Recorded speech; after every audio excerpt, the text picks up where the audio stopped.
Shouldn't we be sitting here with our Apple computers like they do on a lot of the shows? We could, but instead we have our little computers right here. That's true. Wait, are we live now or not? I can't tell because I don't have that little. Well, yes, and we are, and we're going to count you down according to our clock. In a minute. Oh, and is our clock the same here as it is? Why I'm going to count you down. Okay. Yeah, 20 seconds. Oh, okay. Well, hello, everybody. We're back here in the studio, and we'll be live on the air any minute now. Welcome back, Ann. Thanks. And I will. 3, 2, 1.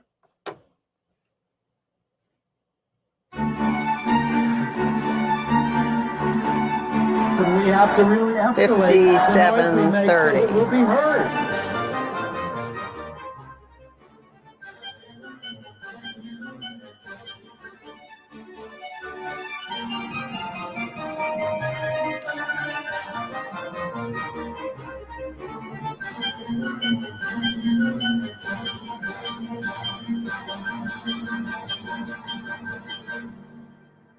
Welcome to Gay USA. I'm Andy Humm. I'm Ann Northrop, back from a week off. Do I remember how to do this show? Welcome back. It's like riding a bicycle. I don't know. It feels a little strange. Maybe it's because we're in the new studio and it still feels a little new. But as always, thank you to Maren Johns, who you guys were great together in the studio, sitting side by side. It was a revelation. Being able to sit side by side makes a lot of difference. I know you've encouraged us out there to get back in the studio, and here we are. All for you. And here's all the news. Well, Trump is the presumptive Republican nominee now as DeSantis drops out and slinks back to Florida. I think Nikki Haley is still waiting for Trump to drop dead, so that's why she's still in the race. Anything could happen. Meanwhile, a singleton senator who wants to be the GOP vice presidential nominee proposed to his girlfriend. And debases himself. And to Trump. South Carolina passes anti-trans legislation, but was soundly rebuked by the father of a trans child. We'll bring you that video. Very exciting, very moving.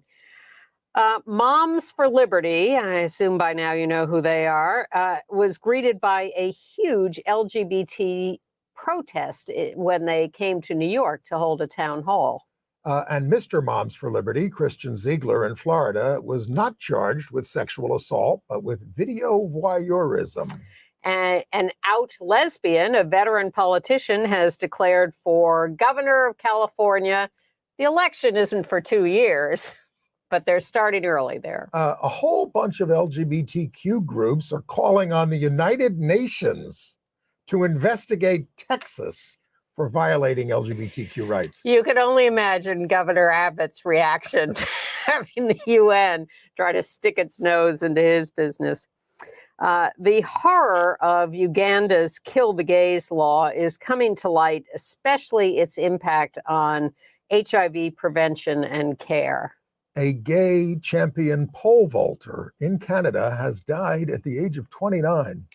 And of course, the Oscar nominations were announced this week, and we have the LGBTQ details and angles and some history that was made.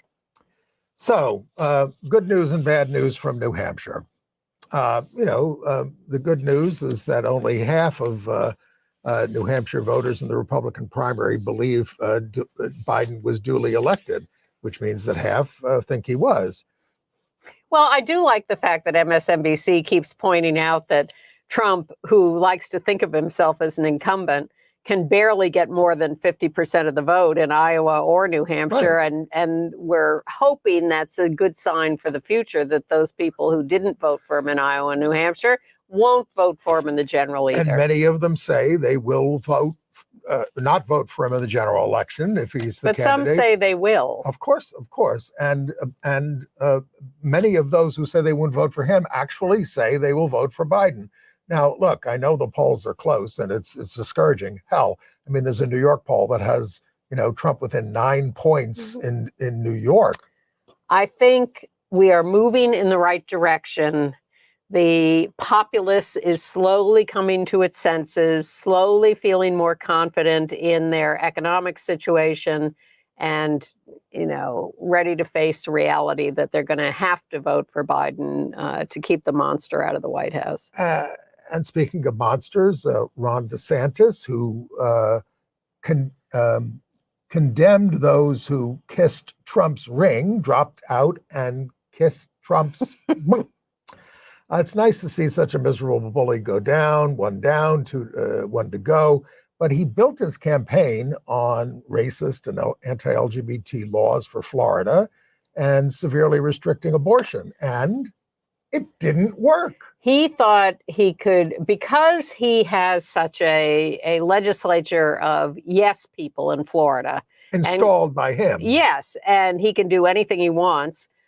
He made the mistake of thinking that would translate nationally and that he could run to the right of Trump and sweep the field. And he found out that because he is an awkward human being who doesn't like people and can't be personable, that they just rejected him and said, go away. And when I was going to mention it later when we talk about book banning, but even the legislature now is rebelling against some of the book banning. They think it's a losing issue, so they've come up with a new proposal. Well, if you want to object to a book, you get 5 tries, but then you're charged $100 filing fee for each book that you want to challenge. Well, this is because there are only 11 people in the country who are challenging tens of thousands of books.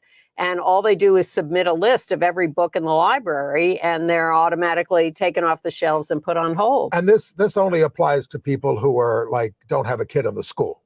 Yes, you can.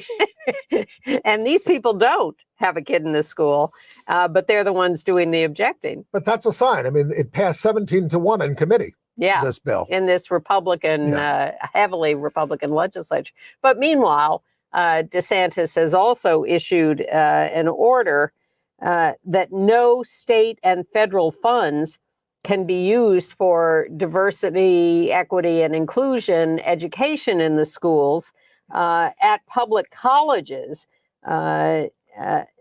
And that's, he's still trying to run roughshod over all of it. There was a massive story in the Times about how Claremont colleges came up with all these, ideas for going after diversity, equity, and inclusion all across the country. And they do this for, certainly they're racist and everything, but it's political.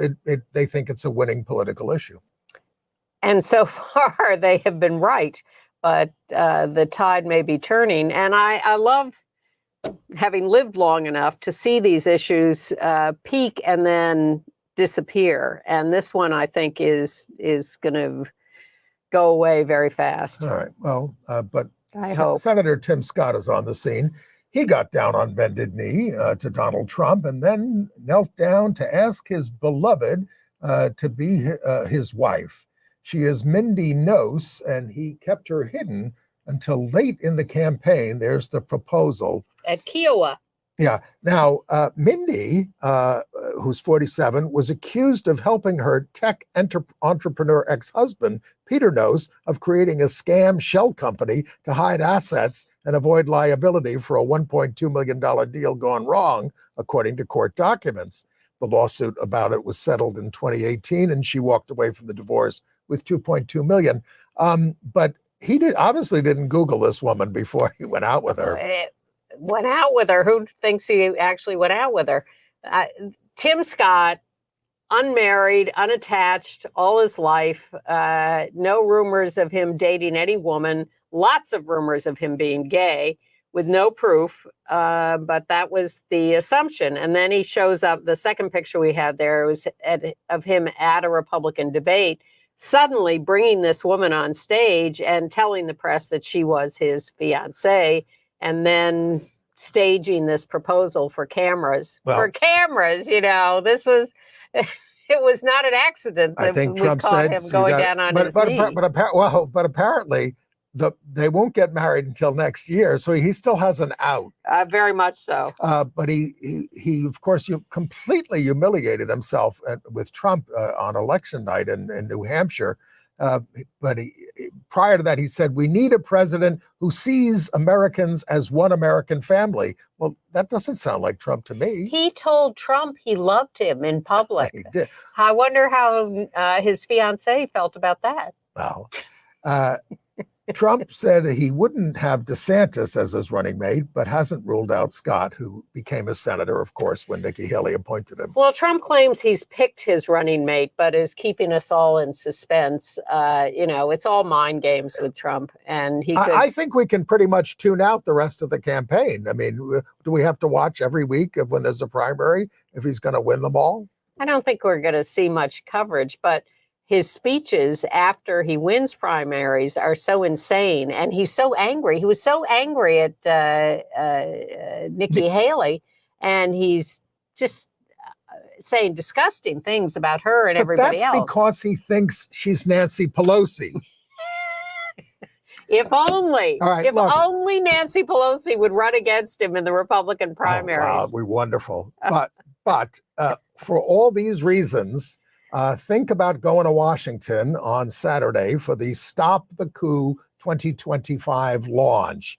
This is the group which we've been somewhat associated with, which is trying to, raise the alarm about if these guys get in. The Heritage Foundation and other groups have a whole battle plan, all written out, of how they're going to dismantle the democracy. Not a secret. You can read their battle plan, and you can read it on the stopthecoup2025.org website. In fact, you can read a shortened and analytical version that's much more readable that we have written after reading the Heritage Foundation plan. All right. So it's 1:00 on Saturday at 214 Massachusetts Avenue in D.C. That's the Heritage Foundation.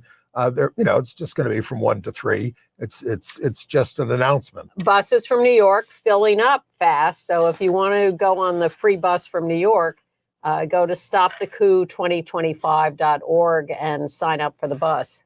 All right. So one-day trip. I apologize, but we neglected to fully report on how the U.S. Supreme Court sidestepped the fight about transgender access to restrooms in schools. They declined to hear the appeal of an Indiana school district's defense of a policy barring trans students from using restrooms aligned with their gender identities. The Seventh Circuit ruled that the trans seventh grade student challenging the policy was protected under Title IX that bans sex discrimination in schools. Lower courts have been divided about the issue. The 11th Circuit upheld Florida's ban on trans students using restrooms aligned with gender identity. Well, the interesting thing in this case is there is no state law in Indiana mandating biosex for choosing a bathroom. The school just peremptorily decided that they were going to bar trans students from going to the bathroom that corresponds with their lived gender identity.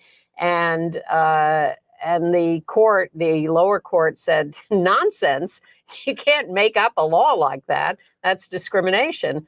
And the Supreme Court said the lower court was right, and we're not going to step into this. And that's pretty shocking when we assume this court is 6-3 against us. Well, last year, the Supreme Court refused to let West Virginia enforce a state law banning trans girl athletes from girls' sports. Yes, and they wouldn't review the Gavin Grimm case either, right, and allowed him access to the proper But brace bathroom. yourselves. They heard arguments over a challenge to the Chevron decision, which says that government agencies are allowed to do things and without explicit permission from Congress. Congress authorized the agency, and if this thing goes down, that means the Supreme Court gets to decide every single little thing they do or they don't want because Congress is non-functional. Well, I think it's a two-edged sword, though, because we want those agencies to have the independent power when we hold the White House. Right. When we don't, we'd like to be able to review some of their decisions. Well, they're also going to hear the Idaho case about whether emergency care includes abortion. And that's a nerve-wracking case because it could also affect whether, it includes gender-affirming care. Well, I'm excited about the news from Ohio. We've been reporting on how now 4 trans candidates for local offices in Ohio were kicked off their ballots because they had not declared their former names, their dead names, on the ballot, when the law requires that if you've changed your name within the last 5 years, you have to put that, no matter who you are or why you've changed your name. Unless it's because you got married. Yes. So they got kicked off the ballots, and some of them went to court. Some of them appealed to the Board of Elections. 3 of them have now been reinstated on the ballot by the local Board of Elections. The governor had spoken out against them being kicked off the ballot. Republican Governor Mike DeWine. One is still suing, but I think this is fantastic. So why didn't they decide about the other one getting on? She's still suing. Oh, okay. So that's still in the court, and they're looking for a decision there. But it's terrific that they're being allowed back on. And a heartwarming story from Darby, Kansas. A wedding venue has welcomed a lesbian couple after they were turned away from the barn at Grace Hill in Newton. Heritage Meadow Estate, which is the good guys, was moved by their plight and offered their venue for free. The owner, Joy Amor Bishop, there's a name, said, when something doesn't work out, you are either being protected or promoted to something better. Yeah, and we showed you the outside of the new venue, which the couple is thrilled with. But if you go online and look at the inside pictures, they're really stunning, including a lovely fireplace in the reception area. And back to Ohio, a bad piece of news this week. We told you before that the legislature passed a bad law forbidding care for trans youth, medical care, and barring them from sports. The governor vetoed it, great, but then he issued an executive order that was pretty close to as bad as the law. Then the House overrode his veto to reinstate the original law, and now this week the Senate has overridden his veto also. So the bad law barring trans youth medical care and barring trans youth from school sports goes into effect. And in South Carolina, the state house moved to ban gender-affirming care for minors, and people under 26 can't use Medicaid to cover the costs of such care. And school employees can't withhold knowledge of a student's trans ID from their legal guardians. So we have video that we're going to show you of a father of a trans child testifying against this, Eric Childs. My name is Eric Childs. I'm a resident of South Carolina, an Operation Iraqi Freedom Combat veteran, student, taxpayer, proud father of 4 amazing children, and a lucky husband to an outstanding mental health professional. I'm opposed to Bill 4624. I want each of you that are in favor of this bill today to examine your credentials and your education, and ask yourself if you treat these kind of patients of any kind. If the answer is no, that should be your response to this bill today. Point blank. I find this bill to be an egregious overreach by our government, endeavoring to control our state citizens and oppress yet another marginalized community. The American dream is for all people, not just those that attend church with or are closely related to our state's legislators. The promise of life, liberty, and the pursuit of happiness is for everyone, no matter whether you agree with how they choose to live, how folks enjoy their liberty, or pursue their happiness, as long as they aren't infringing upon the rights of others, the way that you're intending to do today. I joined the military in my youth to defend this country. I was deployed to fight religious extremism and help set up democracy in another country halfway across the globe, only to come home and now have to defend against a different faction of religious extremists in my own backyard. I swore an oath to fight enemies both foreign and domestic. My oath never expires. As long as you attempt to legislate and oppress the people of this state, I'll be here to fight you for their freedoms. Big government is not something that any of us want or need. The purpose of the government is to serve the people. I'm just one of many veterans that fought for the freedoms of the people that you intend to control with this atrocious piece of legislation. I recently visited our nation's capital and had the opportunity to see Arlington National Cemetery. I can attest to the fact that it is truly striking at number of headstones that stretch across the landscape there. As a combat veteran and very proud father of a trans child, I ask that you respect the sacrifices that were made in the name of freedom for this country and vote no for Bill H4624. Now, that is what it means to be an American. I want him to run for president. Absolutely. Wow. You know, the South Carolina law would discipline doctors who provide prohibited care, but unlike Florida, it doesn't subject them to criminal penalties. All right. I want to run down a few other state things. In Texas, this is good news.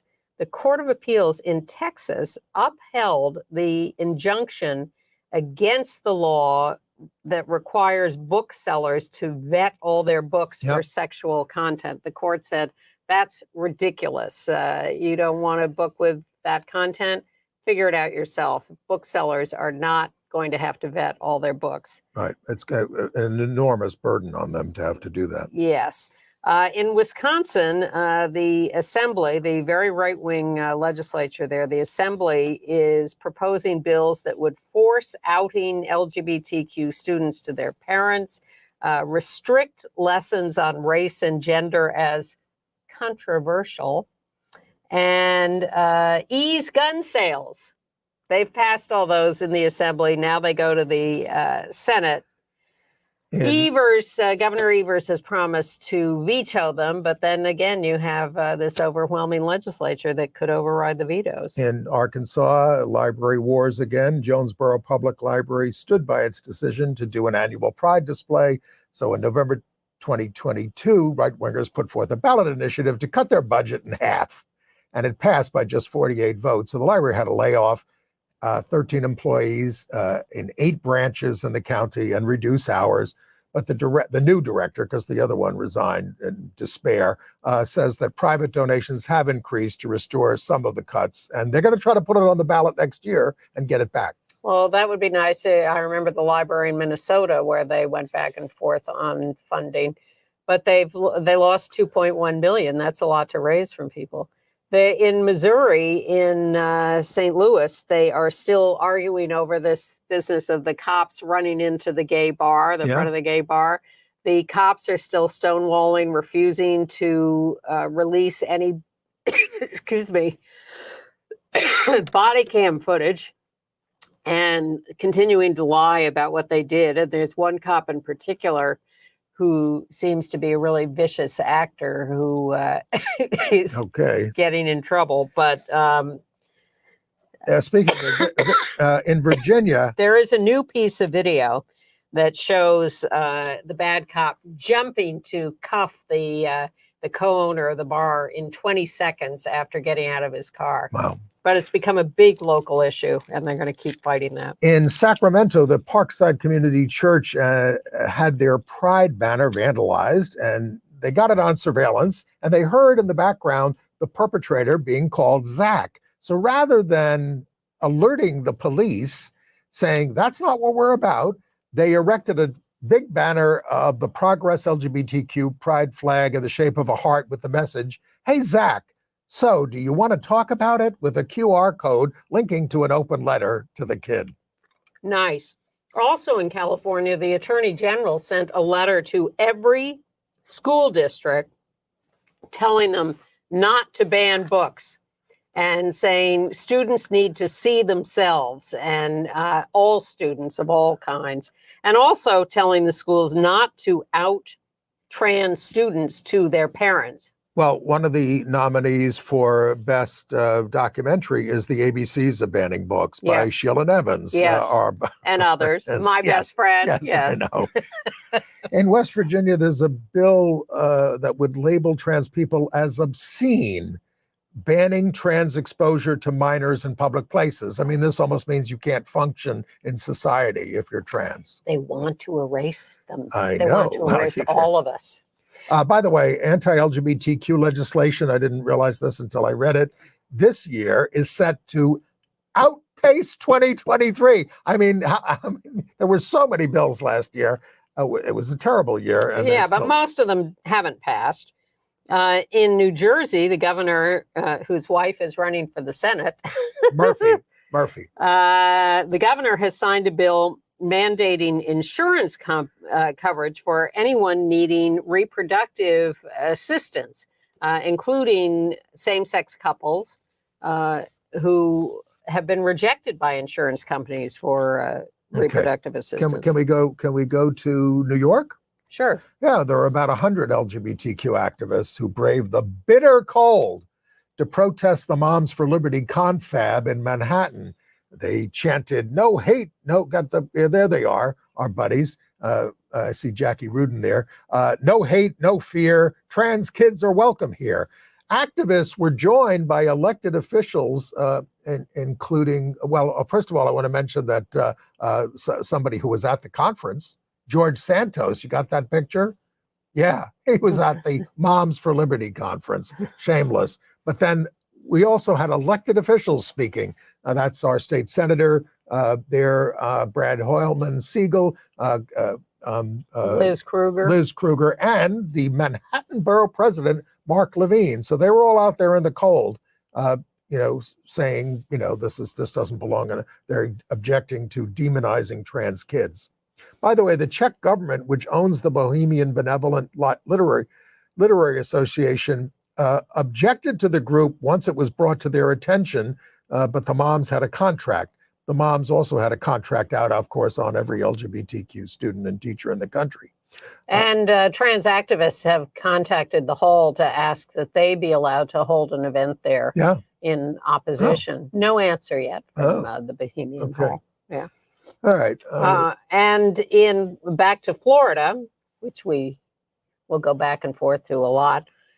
Speaking of Moms for Liberty, Christian Ziegler, husband of one of the Moms for Liberty co-founders, Bridget, Christian and Bridget. Christian has been told he will not be accused of rape. He will not be prosecuted for that by the other woman with whom Christian and Bridget had the three-way, and then Bridget didn't show up for the next scheduled one, and so Christian had sex with the woman, and she said it was rape, and he said it wasn't, but he videoed the whole thing, and that's a crime.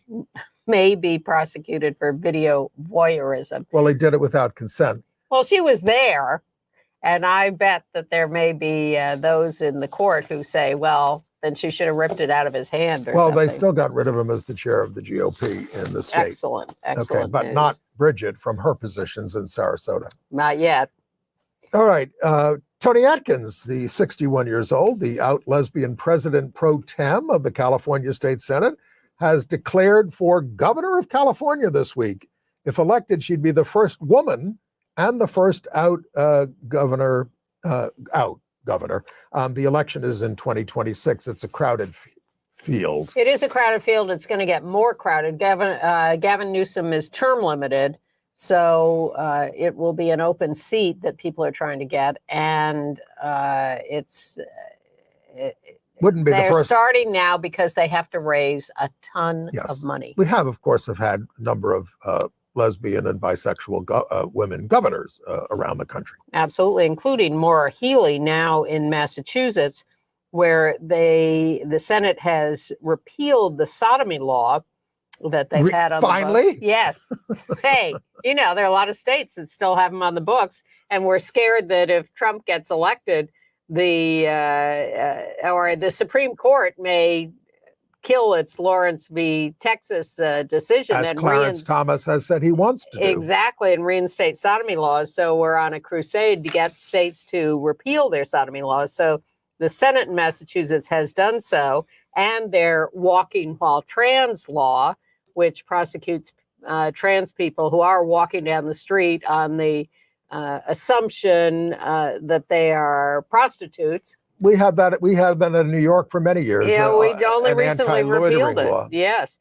So now the House in Massachusetts has to work on those too. But led by Governor Maura Healey, out lesbian, we're confident that will happen. We have a merger to tell you about for trans rights. The National Center for Transgender Equality is combining with the Transgender Legal Defense and Education Fund, TILDEF, to form a new organization, Advocates for Trans Equality. We've got a picture there. That's Andy Mara there on the left of Tildef and Rodrigo Hang Lettinen, Yep. son of the former Miami Congresswoman, right? Correct. Republican, Correct. of NCTE. Both groups were founded in 2003.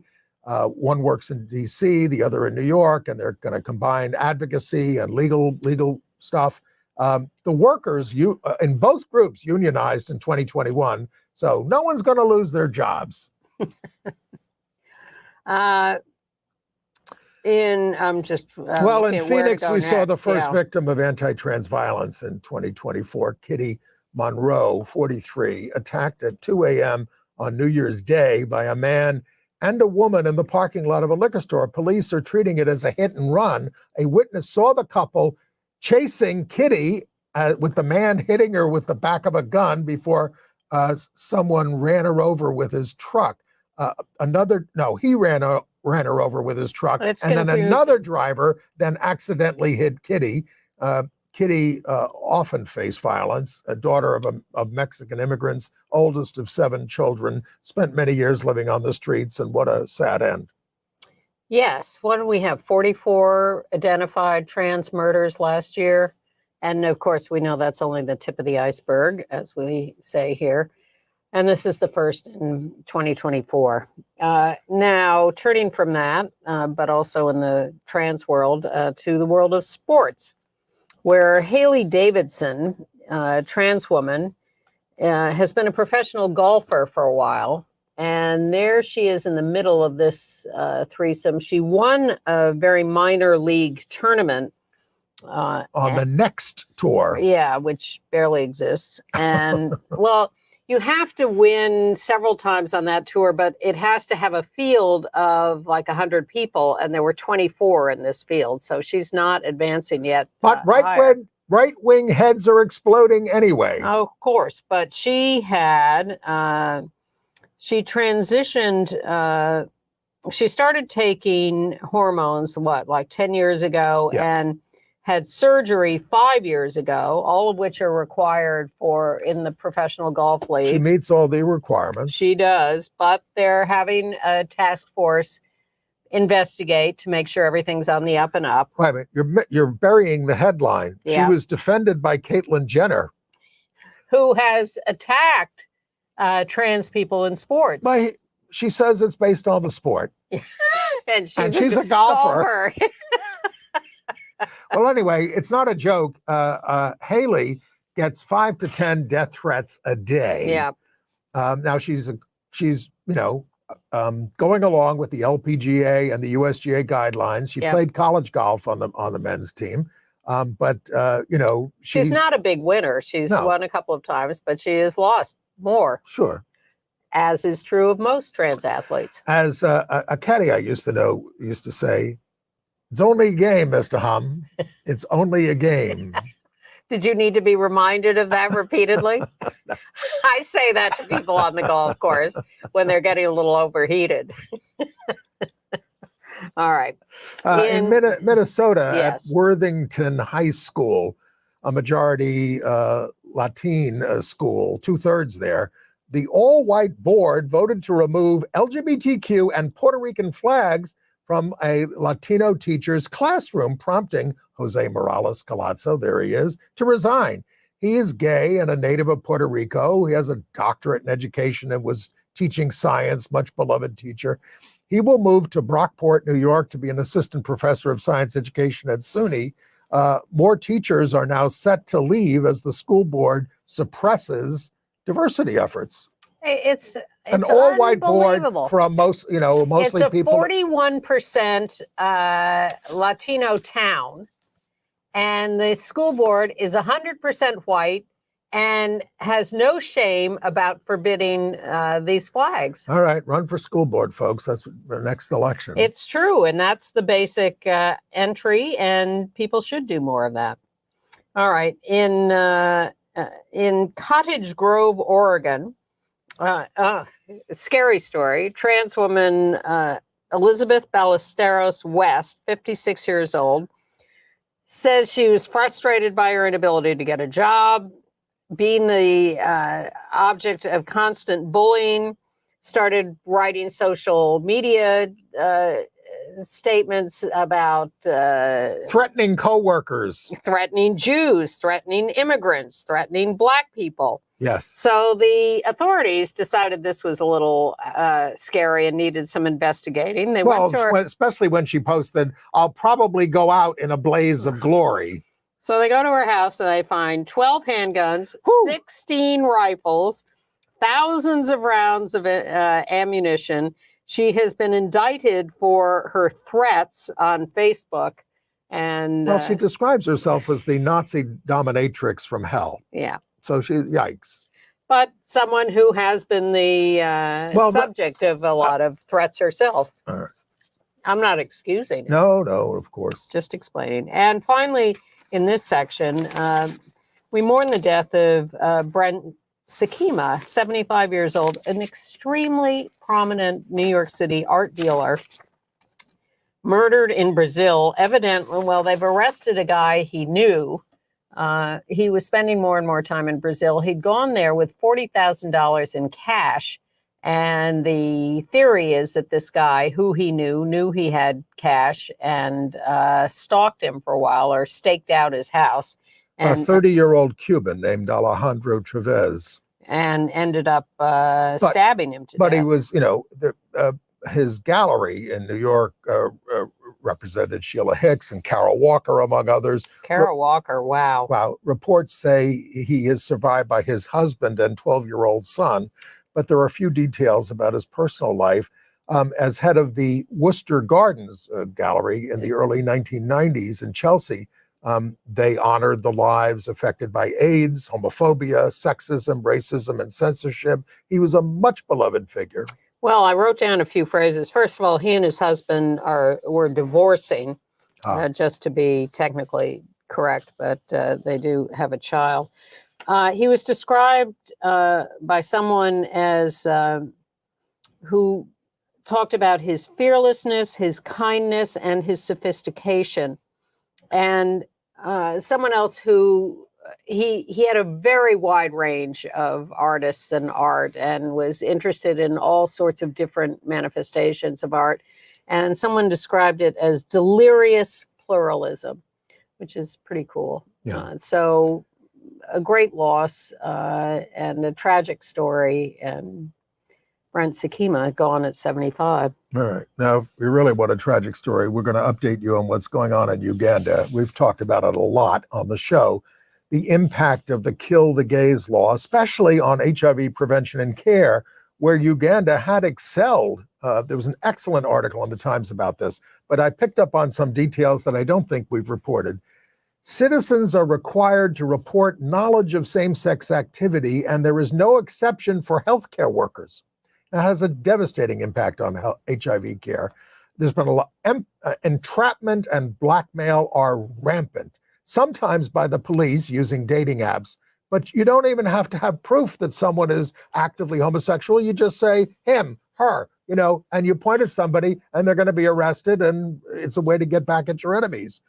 LGBTQ people are being subjected to hate and violence. We have a picture there of Nathaniel Issa Raguma, 34 years old. He says, and this is a gay guy in Uganda, he says, we are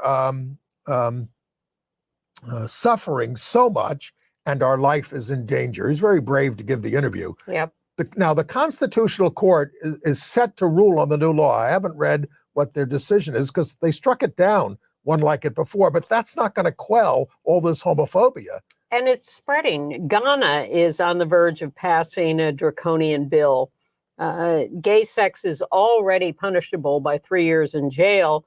The new law would make being LGBTQ or an ally punishable by 10 years in prison. Well, let me finish up on Uganda. The number of people seeking HIV care has been cut in half. Almost no walk-ins for fear of raids.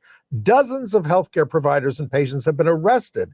The new law requires researchers to release the names of study participants in these HIV things. An AIDS educator, a trans man, was arrested for promoting homosexuality by doing a workshop. 13% of Ugandan men who have sex with men are HIV positive. Now many are cut off from care.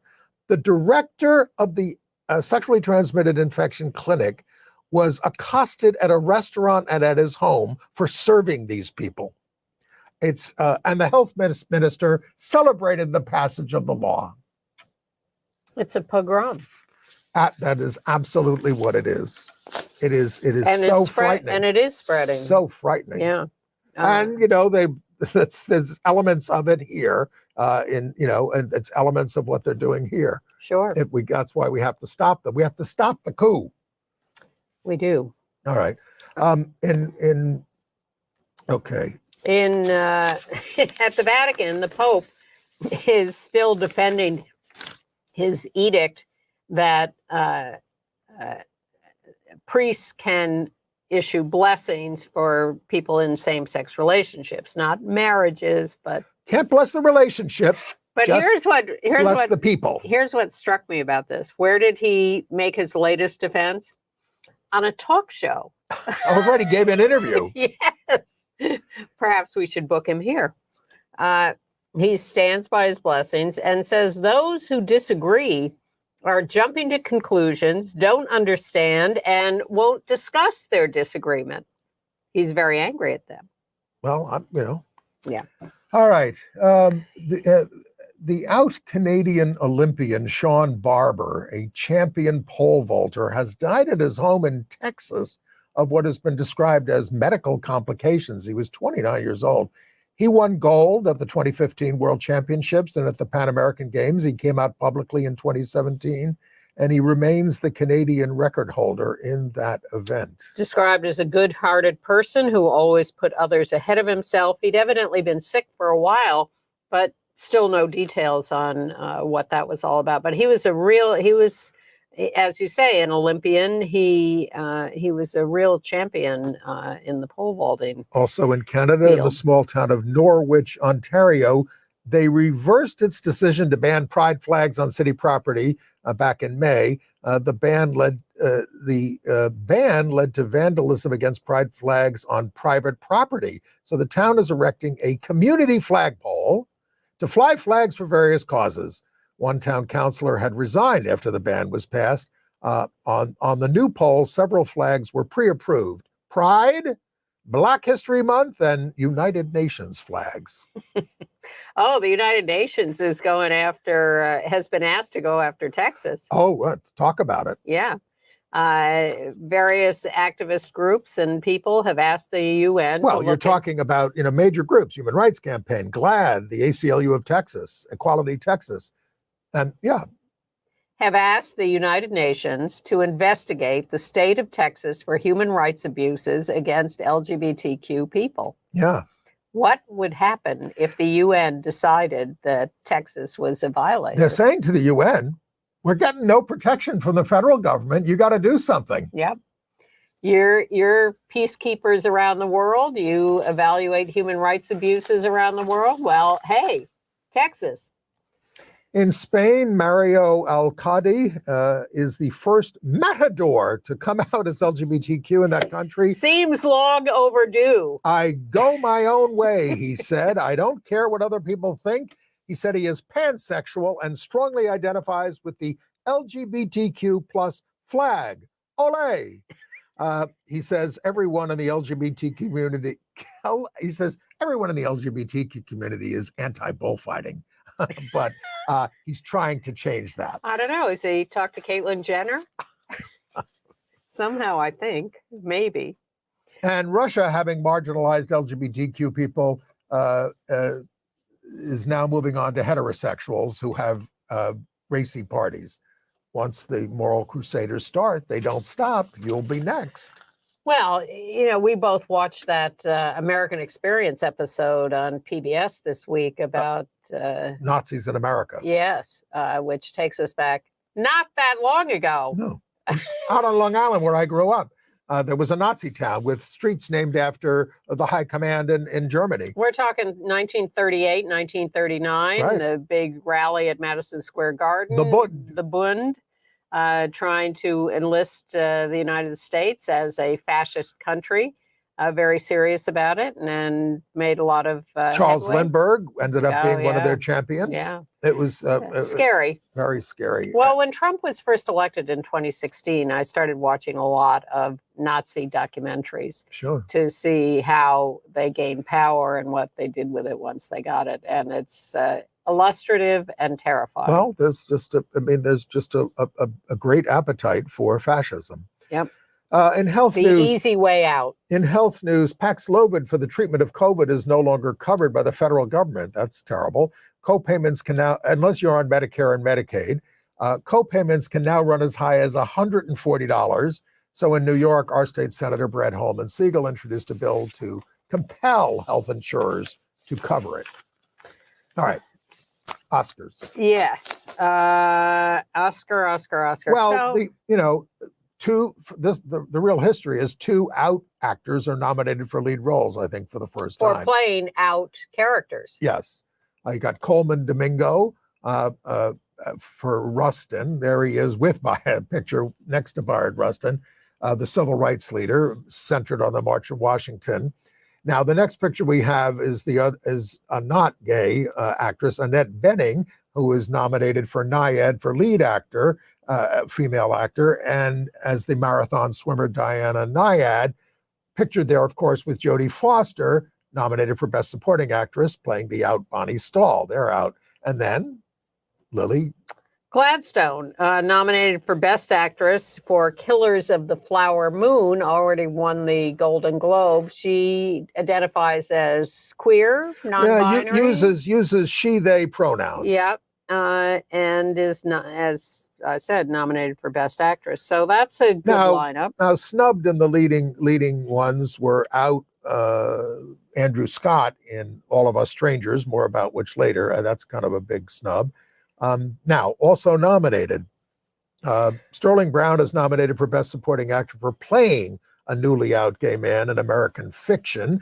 And of course, Bradley Cooper nominated for Best Actor for playing the gay/bisexual Leonard Bernstein. Yes, exactly. In Maestro. Yes. But Billie Eilish had nominated for Best Song with her brother Phineas for What Was I Made For from the Barbie movie, and Barbie itself, which I think is a very gay movie. Right. And among the best animated feature nominations, Nimona is an LGBTQ inclusive story about identity and found family. And as you mentioned before, the ABCs of Book Banning was nominated for Best Documentary Short, which is all about the banning of LGBTQ books and has 3 directors, one of whom is Sheila Nevins, former head of documentaries at HBO. We laugh because we had an encounter last year. Right. Elliot Page produced a short that was on the short list for nominations, but did not make it, called The Avocado Pit. That is a trans story, and not particularly LGBTQ, but I was a little heartbroken that Are You There, God, It's Me, Margaret, didn't get any nominations. It's a wonderful movie. Absolutely. That is Judy Blume book. I can't remember whether I saw it on HBO or Showtime. Not sure, but I did see it on TV. It is on TV, so therefore it must be available on demand on TV. Are You There, God? It's Me, Margaret. Highly, highly recommended. A coming-of-age story. Yeah. So the Oscars air on ABC on March 10th, Sunday night. I don't know. Do we care about the Oscars? Not as much as we used to. We used to have a big party every year. Now we don't. Yeah, but you got sick of throwing that party. I did. Yeah. Well, it's okay. Getting on in years. All right. Tell me about Sappho Rama. Well, Film Forum is a much beloved movie theater here in New York that shows a lot of old movies and has various little film festivals. So they have for 2 weeks in February 2nd through 13th, they are having Sappho Rama, where they're showing a lot of lesbian-themed movies, including The True Adventures of Two Girls in Love. I've just butchered that title. Maria Magenti's old movie, which was completely charming. But old movies, newer movies, a whole range. Are they showing Daughters of Lesbos? I don't know. I didn't memorize the lineup. But I was delighted to see they're doing this. Film Forum, go on their website and look up the schedule, Now, and you'll find lots of great things to go see. I actually went to the movies to see what all the fuss was about. Out director Andrew Hayes' All of Us Strangers, starring, we got a picture of them there, Out Andrew Scott and Paul Mescal as a couple dating. Now the next picture is Scott, the Scott character, with Jamie Bell and Claire Foy, and it's not giving too much away to say he's writing he's writing a screenplay about his youth. So he goes to his old house in London where he grew up, where his parents lived and died when he was 12. And that's the setup for the movie. And they're there. You lost me already. No, he goes to his old house. You don't have to re-explain He it. goes. I just don't care. That's the setup.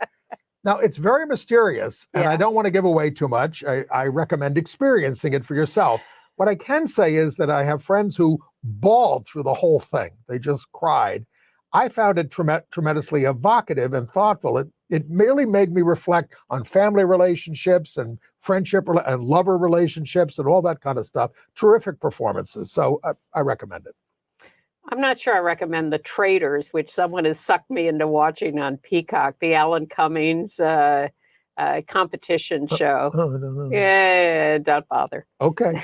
Sorry, Alan. Sorry, I got sucked into it. But I am a little sorry to read that, and just like that, the Sex and the City follow-up series is ditching Sarah Ramirez, who played Che there as Cynthia Nixon's sometime lover. She sort of they broke up, and so she sort of run out of storyline. So we will not see Che on season 3 of And Just Like That. Reports say the creators decided Ramirez's character was a waste of time and annoying to fans. Now, I kind of soured on the series before Shake even came on the scene. The whole thing is annoying. That doesn't mean you don't watch it. Others are saying... Come on. Others are saying that she was let go for supporting a ceasefire in Gaza. But so does Cynthia Nixon. Yes, exactly.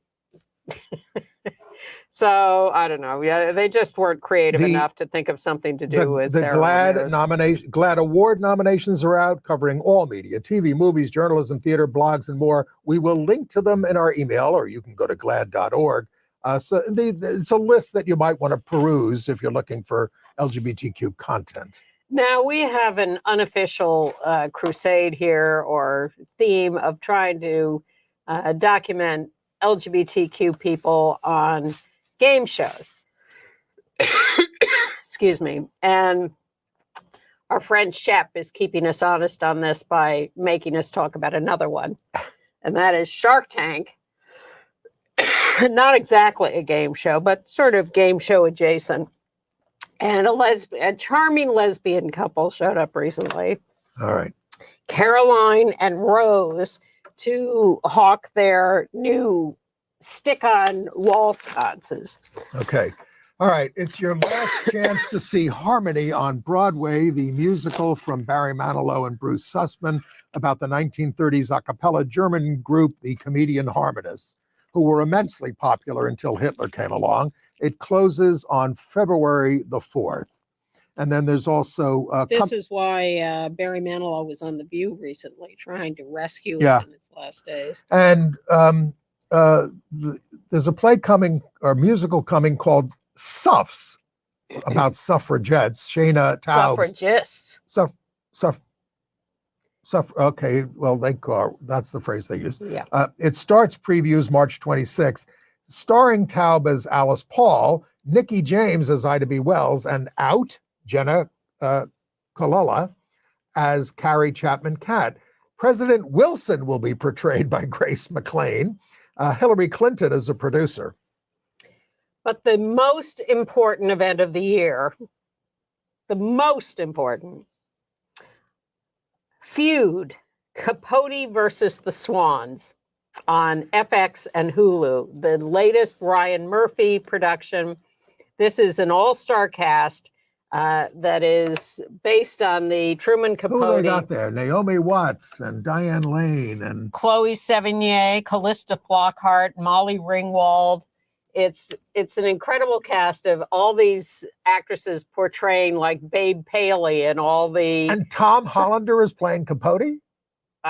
maybe. I saw his name there. Yeah. Yeah. So the first feud series was Joan Crawford and Betty Davis. Fantastic. Famous feud. Fantastic series. And this one is also going to be fantastic.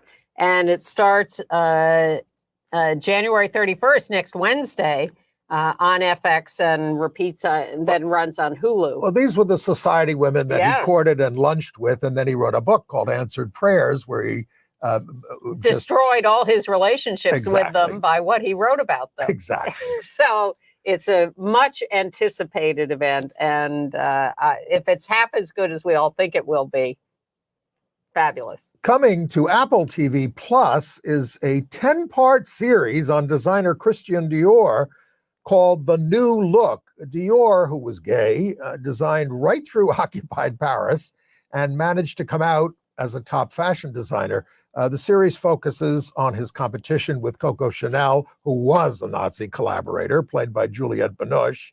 Dior is played by Ben Mendelsohn. Glenn Close co-stars as Harper's Bazaar editor Carmel Snow. That's February 14th on Apple TV Right. Plus. All right. And a couple of fun things that happened in the last week. One of them in LA, a well-known drag queen was on stage at an event celebrating the Abbey Bar, which was changing ownership, has Yes. changed This ownership. is Elizabeth Taylor's favorite bar. She used to hang out there. It's a very famous and popular gay bar that's it's the kind of place celebrities like to go. So this drag queen was impersoning Well, Jennifer the drag Lopez. artist is Joe Lopez. Joe Lopez, yes, impersonating Jennifer Lopez and doing her new number, J-Lo's new number. When who should appear from behind the curtain but the real J-Lo, 2 feet shorter, but very attractive. So Joe Lopez proclaimed, "I met Mother." She was promoting her album, This Is Me. But J-Lo was also there to honor the founder and former owner, David Cooley, who sold it after 33 years to the founder of Mr., the largest provider of telemedicine to people with HIV. Yeah. And the biggest event on TV this week was Saturday Night Live with Renee Rapp as the musical guest, not the host. That was Jacob Elordi. The beauteous Jacob Elordi. Well, the beauteous Renee Rapp, who you may or may not remember from the new Mean Girls movie.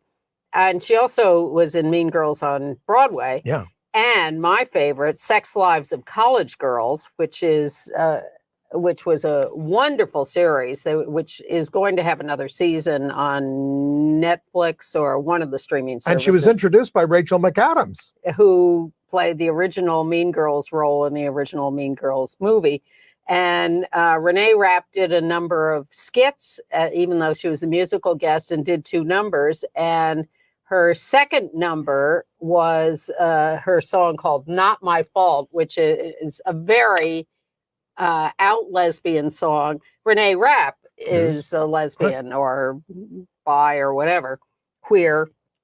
And who should show up in the middle of that song but another bi identified star, Megan Thee Stallion. And they made quite a couple singing together. It was, do we have that? We Are Everywhere. And we'll link to that song in our show note. Go to gayusatv.org and sign up. Thanks for being with us. See you next week. I mistimed it.